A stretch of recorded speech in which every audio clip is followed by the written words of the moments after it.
नमस्कार, स्वागत है आपका। आप देख रहे हैं भारत एक्सप्रेस और मैं हूं आपके साथ आनंद विजय सिंह। और आज बात हरियाणा की सियासत में खापों के दबदबे का गहरा असर रहा है। कभी खाप के समर्थन को जीत की गारंटी माना जाता था। हालांकि आज भी खाप खड़ी हो जाए तो निर्दलीय होकर भी उम्मीदवार बड़ी पार्टियों के कैंडिडेट्स के मुकाबले ज्यादा ताकतवर नजर आता है। हालांकि 2014 के हरियाणा चुनाव में यह नैरेटिव टूट गया, लेकिन हालिया लोकसभा चुनाव के बाद से खाप फिर से ताकतवर भूमिका में नजर आ रहा है। चाहे किसान आंदोलन हो या फिर खिलाड़ियों की नाराजगी, खाप के दखल के साथ ही किसान और खिलाड़ियों का पलड़ा सरकार के मुकाबले झुकता नजर आया। मौजूदा विधानसभा चुनाव के लिए कई बार बड़ी पंचायतें हुई हैं। देखना दिलचस्प होगा कि हरियाणा की सियासत में बहुत ताकतवर रहे चौटाला खानदान को धूल चटाने वाली खाप पंचायत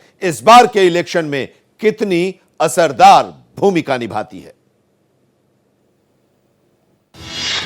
हरियाणा की सियासत, खाप का असर निर्णायक।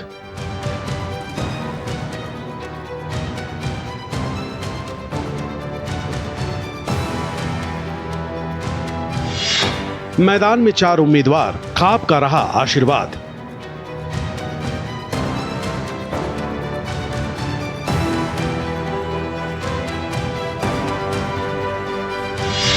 चौटाला को धूल चटाई, खाप ने ताकत दिखाई।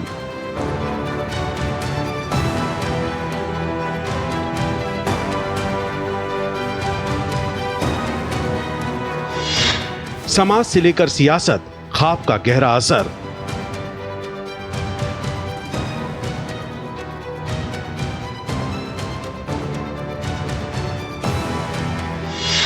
नाराज किसान, खिलाड़ी, खाप की अहम पारी।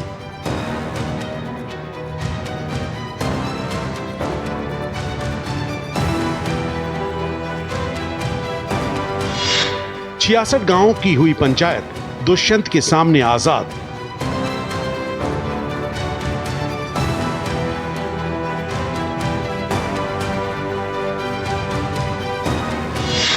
उचाना कला की जंग, खाप वर्सेस चौटाला में किसे बढ़त।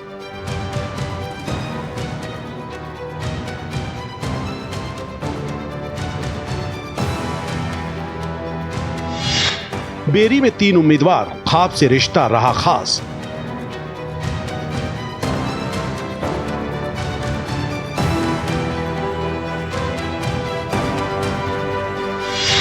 कादियान बनाम कबलाना, मुश्किल है खाप से पार पाना।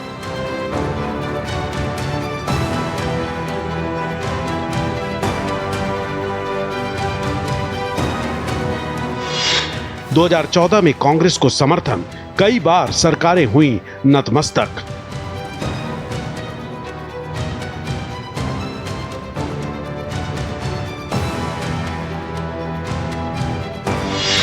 खाप खड़ी हुई साथ, दागी ने चौटाला को दी मात।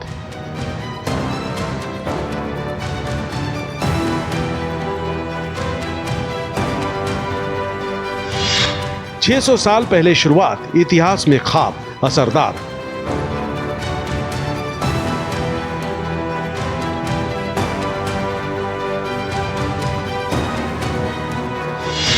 परंपराओं में हस्तक्षेप नामंजूर, कई फैसले बने विवाद। हरियाणा में खाप नेताओं की चुनाव मैदान में एंट्री ने सियासी दलों की टेंशन बढ़ा दी है। कादियान के साथ ही अहलावत, देशवाल और 360 खाप महरौली से भी चुनाव मैदान में उम्मीदवारों की एंट्री हो गई है। अहलावत खाप से जुड़ी सोनू अहलावत को आम आदमी पार्टी ने बेरी सीट से मैदान में उतारा है। वहीं पूर्व डिप्टी सीएम दुष्यंत चौटाला के खिलाफ उचाना कला सीट पर 66 गांव के प्रतिनिधियों की बैठक के बाद खाप ने आजाद पालवा को चुनाव लड़ाने का ऐलान कर दिया। हरियाणा के विधानसभा चुनाव में खाप पॉलिटिक्स की चर्चा तेज है। इसका कारण खापों के 4 बड़े चेहरे चुनावी मैदान में होना है। खाप पॉलिटिक्स की चर्चा इसलिए भी अहम है क्योंकि हरियाणा में खापों का सामाजिक से लेकर राजनीतिक फैसलों में गहरा नाता रहा है। चाहे बात किसान आंदोलन की हो या फिर खिलाड़ियों के विरोध प्रदर्शन की, इन दोनों ही घटनाक्रम में खापों ने अहम रोल निभाया था। ऐसे में इस बार खाप से जुड़े बड़े चेहरे चुनावी रण में उतरकर अपना भाग्य आजमा रहे हैं। चुनाव में उतरे खाप नेता अहलावत खाप से जुड़ी सोनू अहलावत को आम आदमी पार्टी ने झज्जर की बेरी सीट से टिकट दी है। वहीं पूर्व डिप्टी सीएम दुष्यंत चौटाला के खिलाफ उचाना कला सीट पर 66 गांवों के प्रतिनिधियों की बैठक के बाद खाप ने आजाद बालवा को उतारा है। इसी तरह बेरी सीट पर ही अहलावत खाप से जुड़े अमित अहलावत भी निर्दलीय चुनाव लड़ रहे हैं। साथ ही 360 महरौली के प्रमुख गोवर्धन सिंह भी इसी सीट से निर्दलीय चुनाव लड़ रहे हैं। आपको बता दें कि बेरी सीट पर कुल वोटरों की संख्या 1,82,798 है। जाट बाहुल्य इस सीट पर कांग्रेस ने कद्दावर नेता और 6 बार के विधायक रघुवीर कादियान को फिर से चुनाव मैदान में उतारा है। वहीं बीजेपी ने संजय कबलाना के रूप में नया चेहरा दिया है। जेजेपी ने इस सीट पर सुनील दुजाना को टिकट दी है। तीनों ही नेता जाट हैं। वहीं खाप की तरफ से ताल्लुक रखने वाले अमित अहलावत, आप कैंडिडेट सोनू अहलावत और गोवर्धन सिंह भी जाट ही हैं। यहाँ बीजेपी और कांग्रेस में सीधा मुकाबला माना जा रहा है, लेकिन खाप उम्मीदवारों के आने से कांग्रेस के लिए कुछ मुश्किल हो सकती है। हरियाणा की राजनीति में खाप और डेरे का फैक्टर हमेशा से हावी रहा है। 2014 में खाप की साख को झटका। 2014 से पहले डेरे और खाप के समर्थन को एक तरह से जीत की गारंटी माना जाता था, लेकिन 2014 में कई बड़े चेहरों की हार के बाद सवाल भी खड़े होने लगे। उस वक्त खापों ने कांग्रेस का समर्थन किया था, लेकिन राज्य में कांग्रेस की सरकार नहीं बन पाई। इतना ही नहीं, उस वक्त गटवाला के चौधरी बलजीत सिंह और खाप से जुड़ी संतोष दहिया चुनाव हार गई थी। हालांकि 2019 के चुनाव में खाप का राज्य में बड़ा असर देखने को मिला। चरखी दादरी सीट से सांगवान खाप के प्रमुख सोमवीर सांगवान ने बतौर निर्दलीय चुनाव लड़ा और बीजेपी उम्मीदवार दंगल गर्ल बबीता फोगाट को हरा दिया था। जून महीने में हुए लोकसभा चुनाव में भी खाप का असर देखने को मिला। 2019 में राज्य की सभी 10 लोकसभा सीटें जीतने वाली बीजेपी इस बार 5 सीटों पर आकर सिमट गई। बीजेपी की 5 सीटों पर हुई हार के पीछे भी खाप फैक्टर को ही माना गया, क्योंकि खापों ने बीजेपी उम्मीदवारों को हराने का लोकसभा चुनाव में ऐलान किया था। हरियाणा में ज्यादातर खापें जाट समाज से जुड़ी हुई हैं और जाटों की बीजेपी से पहले ही नाराजगी बनी हुई थी। जाति गोलबंदी की तरह काम करने वाली खापों का सियासी रसूख हरियाणा में बड़ा रहा है। कई बार इनके फैसलों के आगे सरकारें तक झुकने को मजबूर हुई। हालांकि साल 2014 के बाद हरियाणा में खापों का असर कमजोर होने की बातें भी होती रही हैं, लेकिन हकीकत यह है कि आज भी खापों के निर्णयों को राज्य के कुछ इलाकों में अंतिम निर्णय माना जाता है। आपको बता दें कि पिछले साल हरियाणा के नामी पहलवान बजरंग पुनिया, विनेश फोगाट, साक्षी मलिक ने भारतीय कुश्ती संघ के पूर्व अध्यक्ष बृजभूषण शरण सिंह पर यौन शोषण का आरोप लगाते हुए दिल्ली में प्रदर्शन किया था। 2023 में अप्रैल महीने में जब दोबारा से खिलाड़ी बृजभूषण शरण सिंह के खिलाफ धरने पर बैठे तो खाप पंचायतों ने भी खिलाड़ियों का समर्थन कर दिया था। जंतर मंतर पर हुई खापों की पंचायत में केंद्र सरकार को 9 जून तक प्रदर्शनकारी खिलाड़ियों से बातचीत करने का अल्टीमेटम दिया गया था। इसका असर ये हुआ कि अल्टीमेटम से 1 सप्ताह पहले ही प्रदर्शन कर रहे खिलाड़ियों के पास गृह मंत्री से बातचीत का बुलावा आ गया था। 10 साल के उससे पहले जो कांग्रेस की सरकार 10 साल की रही, वो जितने भी उनकी ज्यादतियां थी, जितने उनके कारनामे थे, जनता भी भूली नहीं है। जनता को पता है कि उस समय कैसे मंत्रियां ली जाती थी, कैसे हफ्ते लिए जाते थे, कैसे उनके जो कमीशन हैं वो कमीशन खोरी करके और घूमते रहते थे। आज उन सबको जो उनके कमीशन खोर थे उनको बेकार हो गए हैं, वो घर बैठ गए हैं। एक गोत्र या बिरादरी गोत्र मिलकर खाप का गठन करते हैं। खाप कई गांवों को मिलाकर भी बनाई जाती है, जो विवादों का समाधान करने से लेकर सामूहिक फैसला लेने में अहम भूमिका निभाती है।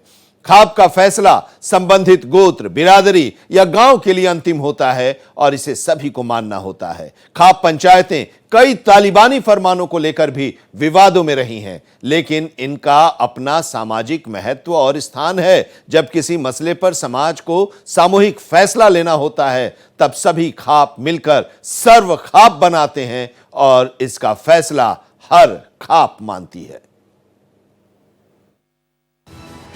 साल 1989 के वक्त केंद्र में वीपी सिंह के प्रधानमंत्री बनने के बाद देवीलाल को उप प्रधानमंत्री बनाया गया। उस वक्त देवीलाल हरियाणा के मुख्यमंत्री थे और रोहतक की महम सीट से विधायक थे। सीएम की कुर्सी छोड़ने से पहले देवीलाल महम चौबीसी खाप के समर्थन से न केवल चुनाव लड़ते बल्कि जीतते भी आए थे। देवीलाल के दिल्ली में शिफ्ट होने के बाद प्रदेश की सियासत की कमान उनके बेटे ओम प्रकाश चौटाला के हाथ में आई। उस वक्त ओम प्रकाश चौटाला राज्यसभा सांसद थे। सीएम बने रहने के लिए 6 महीने के भीतर उन्हें विधायक बनना था। देवीलाल के इस्तीफा देने के बाद महम सीट पर उपचुनाव हुआ। ओम प्रकाश चौटाला चुनाव लड़े, लेकिन तब खाप ने चौटाला के खिलाफ चुनाव में उतरे आनंद सिंह दागी को समर्थन दे दिया, जिसके बाद कई बार हिंसा के चलते उपचुनाव संपन्न नहीं हो पाया। आखिर में ओपी चौटाला ने सीएम पद से इस्तीफा दे दिया। बाद में फिर से इस सीट पर चुनाव कराया गया। चौटाला दोबारा चुनाव लड़े, लेकिन खाप के समर्थन से आनंद सिंह दागी ने चौटाला को हरा दिया। खाप पंचायत के इस फैसले की चर्चा आज भी हरियाणा ही नहीं बल्कि देश भर में होती है। खाप एक गोत्र या जाति बिरादरी के सदस्यों का समूह होता है। इनमें से एक क्षेत्र या कुछ गांव के उस जाति से जुड़े लोग शामिल होते हैं। उस जाति के बुजुर्ग और दबंग लोग खाप का नेतृत्व करते हैं। इन खापों के प्रधान एक परिवार या वंश के ही लोग होते हैं। जो शख्स इस समय किसी खाप का प्रधान है, आने वाले समय में उसका बेटा उस खाप का प्रधान बनता है। जब किसी मुद्दे पर सार्वजनिक फैसला लेने के लिए किसी खाप के प्रधान सभा बुलाते हैं तो इसे खाप पंचायत कहते हैं। खाप प्रधान को चुनने के लिए कोई तय स्ट्रक्चर या नियम नहीं होते हैं। कई बार खाप प्रधान के पद पर ही एक ही परिवार या वंश के 2 या ज्यादा लोग भी दावा करते हैं। खाप की शुरुआत 14वीं सदी के दौरान हुई। इसके अलावा कानूनी कागजों में खाप शब्द का प्रयोग पहली बार 1890-91 में जोधपुर की जनगणना रिपोर्ट में किया गया था, जो धर्म और जाति पर आधारित थी। खाप शब्द शक भाषा के खतब से दिया गया है, जिसका अर्थ है एक विशेष कबीले द्वारा बसा हुआ क्षेत्र। आपको बता दें, पहली खाप से 84 गांव के लोग जुड़े थे। 1950 में पश्चिमी यूपी के मुजफ्फरनगर जिले में सोरेम में हुई खाप पंचायत का जिक्र कई रिसर्च पेपर में मिलता है। आजादी के बाद हुई इस सर्व खाप पंचायत के प्रधान बिनरा निवास गांव के चौधरी जवान सिंह गुर्जर थे। इस खाप पंचायत में पुनियाला गांव के ठाकुर यशपाल सिंह उप प्रधान थे, जबकि सोरेम गांव के चौधरी काबुल सिंह इसके मंत्री थे। जिन 3 लोगों के नेतृत्व में इस पंचायत का आयोजन हुआ, उनमें चौधरी काबुल सिंह एकमात्र जाट थे। हालांकि पिछले कुछ सालों में जाटों का दबदबा खाप पंचायतों में बढ़ा है, इसलिए कई बार खाप पंचायतों को सीधे जाटों से जोड़ दिया जाता है। खाप पंचायतों के कई हालिया फैसले बेहद विवादित भी रहे हैं। खाप के विवादित फैसले। जुलाई 2010 में हरियाणा की सर्वखाप जाट पंचायत ने कहा कि लड़कियों की शादी के लिए उनके बालिग होने का इंतजार नहीं करना है, उनकी शादी अब 15 साल में ही कर देनी है। रेप की घटनाओं में हो रही बढ़ोतरी पर अंकुश लगाने के लिए यह आदेश जारी किया गया था। खाप के विवादित फैसले। अगस्त 2014 में मुजफ्फरनगर के सोरम गांव में हुई एक खाप पंचायत ने लड़कियों के जींस पहनने, उनके फोन और इंटरनेट यूज करने पर बैन लगाया था। कुछ लड़कियों के घर से भागने के बाद समाधान के रूप में यह ऐलान किया गया था। अगस्त 2015 में बागपत में एक खाप पंचायत ने 2 बहनों के साथ रेप करने और उन्हें निर्वस्त्र कर गांव में घुमाने का आदेश जारी किया था। उन्हें उनके भाई के अपराध की सजा दी जानी थी। उनका भाई एक ऊंची जाति की महिला के साथ भाग गया था। खाप पंचायत के इस आदेश के बाद ब्रिटिश संसद तक में मांग उठी कि आरोपी की बहनों को सुरक्षा दी जाए। फरवरी 2018 में सुप्रीम कोर्ट ने खाप से जुड़े एक मामले में कहा था कि 2 रजामंद वयस्कों को अपनी मर्जी से शादी करने का अधिकार है। खाप पंचायत किसी वयस्क को अंतरजातीय विवाह करने से रोक नहीं सकती। इससे नाराज होकर नरेश टिकैत ने कहा था कि अगर हमारी परंपराओं में हस्तक्षेप किया गया तो उसे बर्दाश्त नहीं करेंगे। अगर इस तरह के आदेश पारित होते हैं तो हम न तो लड़कियां पैदा करेंगे और न ही लड़कियों को पैदा होने देंगे। हरियाणा नई सरकार चुनने के लिए मतदान करने जा रहा है, लिहाजा हर पार्टी और उम्मीदवार जीत हासिल करने के लिए तमाम दांव पेच चल रहे हैं। इस लिहाज से खाप पंचायतों की भूमिका बेहद अहम हो जाती है। हरियाणा में जाट बड़ा वोट बैंक है। जाटों की आबादी हरियाणा में 25% से अधिक है। जाट बाहुल्य राज्य होने से खाप भी इसकी पहचान से जुड़ी हुई है। हरियाणा में वर्तमान में 120 से ज्यादा खापे हैं, जिनमें सर्वखाप, महम चौबीसी, फोगाट खाप, सांगवान खाप, श्योराण, धनखड़, सतगामा, हवेली, मलिक, जाखड़, हुड्डा, कंडेला, बिनेन, गटवाला, मलिक आदि प्रमुख हैं। कंडेला खाप के प्रमुख धर्मपाल कंडेला हैं, तो वहीं सातबास खाप के बलवान सिंह मलिक। खाप पॉलिटिक्स में फोगाट खाप के प्रमुख बलवंत नंबरदार, सांगवान खाप के सोमवीर सांगवान भी बड़ा चेहरा है।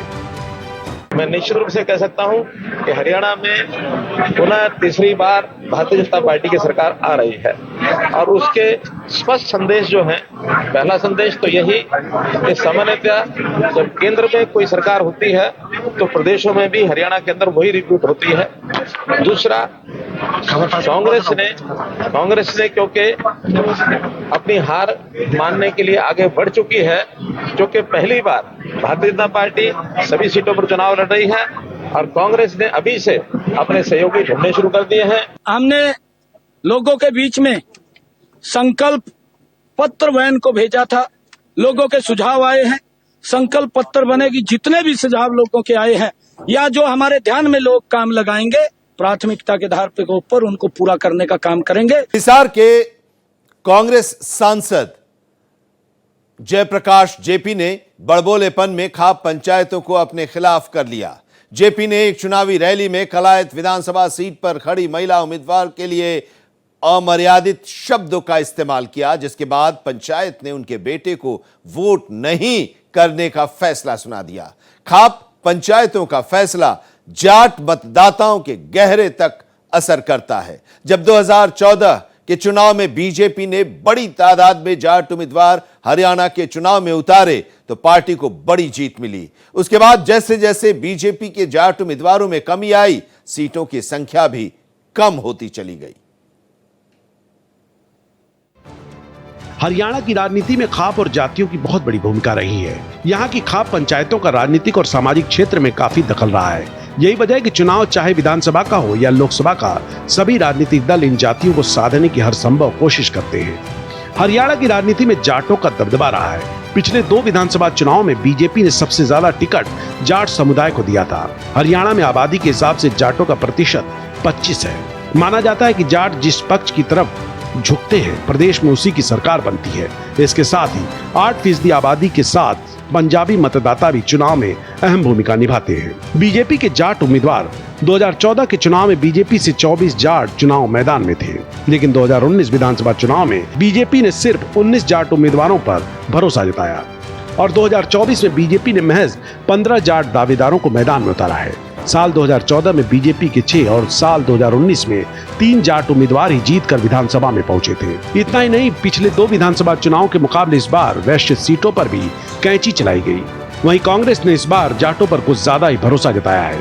कांग्रेस के जाट उम्मीदवार, पहली सूची में कांग्रेस ने 12 जाट उम्मीदवारों को टिकट दिया था। वहीं अंतिम सूची में कांग्रेस ने 14 जाट चेहरों पर भरोसा जताया है। कांग्रेस ने सबसे ज्यादा 26 सीटों पर जाटों को चुनाव मैदान में उतारकर जाटों को अपने पक्ष में करने का प्रयास किया है। प्रदेश की लगभग 40 विधानसभा सीटों पर जाट मतदाता निर्णायक भूमिका अदा करते हैं। वहीं 7-8 सीटों पर अहीन मतदाता अपनी अहम भूमिका निभाते हैं। वैसे प्रदेश में कांग्रेस का सबसे बड़ा जाट चेहरा फिलहाल विनेश फोगाट है। इनको हरियाणा की तमाम खाप पंचायतों और किसान संगठनों का भी समर्थन हासिल है। यदि कांग्रेस ने विनेश फोगाट को अन्य विधानसभा क्षेत्रों में भी चुनाव प्रचार करने की छूट दी तो वो अपने प्रति उपजी सहानुभूति को कांग्रेस के पक्ष में भुना सकती हैं। वैसे भी यौन शोषण का आरोप लगाने वाली महिला खिलाड़ियों और उनके पक्ष में प्रदर्शन करने वाले लोगों से केंद्र सरकार ने जो व्यवहार किया था, उससे हरियाणा में काफी रोष था। अब कांग्रेस उसी को भुनाने की कोशिश में है। इसके बाद उसने अनुसूचित जाति और अनुसूचित जनजाति पर दांव खेला है। हरियाणा में SC और ST जातियों के मतदाता भी अच्छी खासी संख्या में हैं। मुझे नहीं पता कि मैं इतने प्यार और सम्मान की हकदार हूँ भी या नहीं, लेकिन मैं बहुत भाग्यशाली मानती हूँ कि मैंने ऐसे गांव में ऐसी जगह पे जन्म लिया है कि उसका मैं मान सम्मान, उसका मैं कर्ज अदा करने में अपना कहीं ना कहीं अपनी भूमिका निभा पाई हूँ। तो मैं इस धरती की, इस गांव की, आप लोगों की हमेशा कर्जदार रहूँगी और आपके मान सम्मान की लड़ाई के लिए हमेशा सबसे आगे मैं अपना कदम रखूंगी। और मैं चाहती हूँ, दिल से चाहती हूँ कि अपने गांव में हर एक घर से एक मेरी बहन ऐसी निकले जो मेरे जितने भी रिकॉर्ड है, जितने भी रेसलिंग में रिकॉर्ड है, वो तोड़े। 2024 के दौर में सोशल मीडिया की वजह से कोई भी खबर या वीडियो जंगल की आग की तरह चारों तरफ फैल जाती है। लिहाजा लोग अपनी आंखों से सच को देख पाते हैं, नतीजतन खाप या किसी भी पार्टी के चंद नेताओं के बहकावे में आम मतदाता आसानी से नहीं आता है, लेकिन विधानसभा का चुनाव जीतने के लिए सियासी दल बड़े प्लान पर लंबे अरसे से काम करते हैं और सच को इतना घुमा फिरा कर पेश किया जाता है कि लाख चाहने पर भी आम वोटर सच्चाई को जान नहीं पाता है और भावना के ज्वार में मतदान कर बैठता है। खाप का हालिया अतीत जाट समुदाय या प्रदेश की भलाई में कोई अहम भूमिका निभाता नजर नहीं आता है, लेकिन इलेक्शन जीतने, इमोशनल कार्ड खेलकर लोगों को प्रभावित करने से कोई भी दल या नेता नहीं चूक रहे हैं। अब इन सब का अंतिम फैसला 8 अक्टूबर को चुनाव के नतीजे के रूप में ही सामने आएगा। तो हमारी आज की एक खास पेशकश खाप पॉलिटिक्स में अभी इतना ही। देश दुनिया की तमाम अहम खबरों के लिए देखते रहिए भारत एक्सप्रेस।